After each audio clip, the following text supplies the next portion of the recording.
Salut à tous, c'est Anne-Sophie. Je reviens pour faire une vidéo en collaboration avec une copine de YouTube, donc la chaîne Me as a Mommy.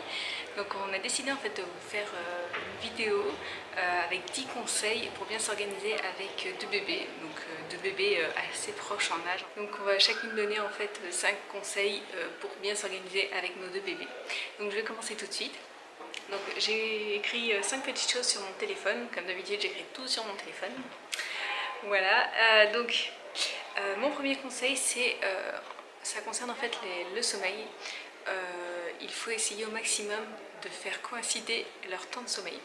Ça veut dire que, par exemple, la nuit, bon, c'est un peu évident, même si c'est assez difficile les premiers mois quand on a un petit bébé, quand on vient d'avoir un bébé, quoi.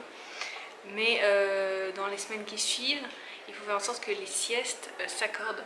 C'est-à-dire que, par exemple, si ma fille Jeanne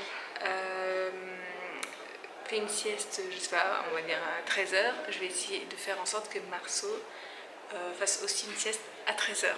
Alors dit comme ça, c'est un peu l'idéal, hein, mais ça n'arrive pas très souvent parce que c'est assez difficile de contrôler les siestes, surtout d'un nourrisson, enfin d'un nouveau-né. Bon d'accord, il a 4 mois, ok, mais c'est encore plus difficile justement. Voilà, et ils ont un petit peu des horaires décalés par rapport aux siestes, mais ça m'arrive parfois de bien gérer le truc, et voilà, et quand c'est comme ça, je suis trop contente parce que je peux enfin, là vous vous dites, m'occuper de moi-même, mais non, je ne peux même pas me reposer ni rien, je suis obligée de faire des choses du type du rangement, des choses comme ça. Donc bon, mais c'est déjà pas mal, ça aide à l'organisation. J'ai également noté privilégier tout ce qui est activité à 3 en fait, par exemple, si on fait une activité avec un des deux enfants, il faut faire en sorte que l'autre soit inclus également. Privilégier tout ce qui est...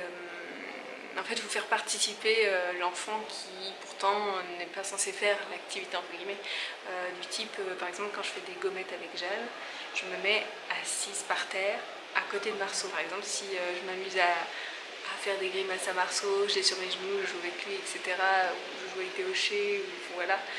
Il y a Jeanne qui va près de moi, par exemple dans le canapé, et on se fait des câlins, ou alors on s'amuse à faire des grimaces avec Marceau, enfin pour Marceau, etc. Donc on essaie vraiment de faire des choses à 3 parce que sinon j'ai l'impression, par exemple, souvent je fais des activités avec Jeanne, et il m'arrive parfois d'avoir le moment où je me dis « Ah bah Marceau il s'ennuie peut-être ». Si par exemple il est dans son transat mais qu'il n'a pas son arche, parce que parfois il aime bien jouer avec son arche tout seul, donc je le laisse. Mais par exemple s'il a pas son arche et je vois qu'il me regarde comme ça de loin, je dis ah bon bah allez on va faire l'activité à 3, c'est plus sympa. Voilà, donc ça m'arrive parfois d'oublier, après je me dis ah ben, autant faire des activités à 3, voilà. J'ai marqué également qu'il fallait faire régulièrement du tri dans les vêtements. Alors si vous êtes comme moi, hein, que voilà, moi je savais que je voulais pas qu'un enfant en fait, je savais que j'en voulais un autre après Jeanne, et du coup j'avais gardé les vêtements de Jeanne, et en fait je trouve que c'est très pratique pour une meilleure organisation avec deux bébés en âge rapproché, de trier au fur et à mesure les vêtements, par exemple de faire des boîtes mixtes, des boîtes filles, des boîtes garçons, des choses comme ça, et en fonction des âges, et comme ça en fait là pour Marceau j'ai déjà des boîtes prêtes en fait avec des vêtements qui pourront lui aller, qui allaient à Jeanne, enfin que Jeanne portait et qui étaient mixtes. Comme ça je sais que au fur et à mesure voilà, je peux ressortir des boîtes et tout est prêt, où il n'y a plus qu'à relaver, je sais pas, ça dépend en fait de... Parce qu'il y a certains vêtements que j'avais mis dans des cartons, donc voilà, je relave quand c'est comme ça, mais dans les boîtes c'est bon. J'ai juste à ressortir et c'est prêt à aller dans l'armoire, donc ça c'est super pratique. Avant-dernière chose, et un truc auquel j'avais vraiment pas pensé avant d'avoir Marceau, pourtant je croyais avoir pensé à peu près tout, égo surdimensionné, non mais en fait j'avais pas pensé à l'espace de l'ange en fait. C'est-à-dire que Marceau dormait en cododo avec nous, avec le Kiko Nextomi, pendant les premières semaines. Maintenant il est toujours dans ce berceau, mais plus pour longtemps en fait, et surtout il est plus en cododo, mais il est toujours dans notre chambre parce qu'elle est assez grande, et même normalement en fait il est censé aller par la suite dans la chambre de sa sœur en fait, qui sera leur chambre. C'est une grande chambre avec leurs deux lits qui sont déjà installés, enfin il y a déjà le lit de Marceau. Et le truc c'est que j'avais pas réfléchi au fait que Marceau, dans les moments où, dans les premières semaines en fait, il y a besoin de le changer la nuit aussi, et le soir très tard, il y a des moments où Jeanne elle dort, et donc la table allongée de Jeanne n'était pas utilisable en dehors des moments où elle est réveillée en fait. Et ça, bah, j'y avais pas pensé.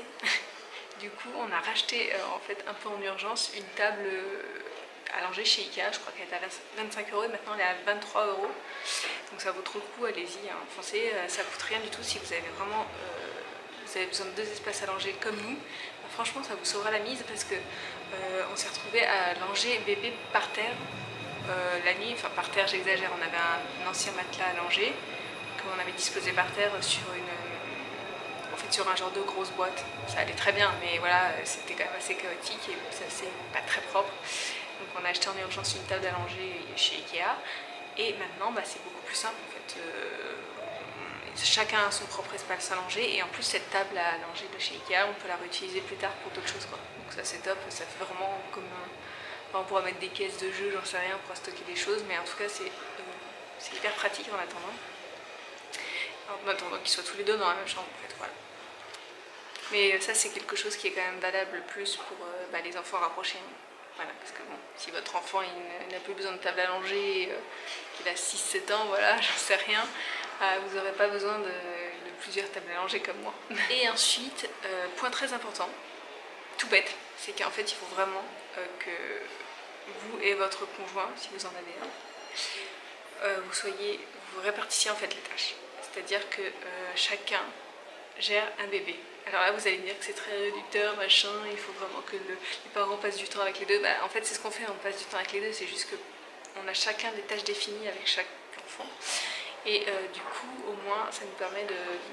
Parfois bon voilà on laisse l'autre faire etc si on a un coup de fatigue ou quoi, mais ça nous permet en fait d'être très organisé et surtout de faire un meilleur suivi des bébés. C'est-à-dire que si je m'occupe que des couches de Marceau, bah, je sais quand est-ce qu'il a fait et quoi etc dans la journée et au moins pour les changes il n'y a pas d'erreur, genre on n'est pas là en train de se dire oh ça fait 6 heures qu'il n'a pas été changé, oui. Ou alors oh ça fait tant de temps qu'on ne l'a pas nourri. Au moins on sait exactement qui a bu quoi, qui a mangé quoi, c'est très très organisé comme ça. Il y a des moments où on se trompe un peu, je vous avoue, c'est quand on est très fatigué et qu'on oublie l'organisation, mais sinon on est quand même assez organisé donc c'est top. Donc voilà pour mes 5 conseils sur l'organisation avec 2 bébés rapprochés. J'espère que la vidéo vous a plu. Je vous conseille d'aller voir la vidéo de Mia the Mommy sur sa chaîne. Je vais vous mettre le lien dans la barre d'infos. Et allez la suivre également et la liker. Voilà. J'espère que la vidéo vous a plu.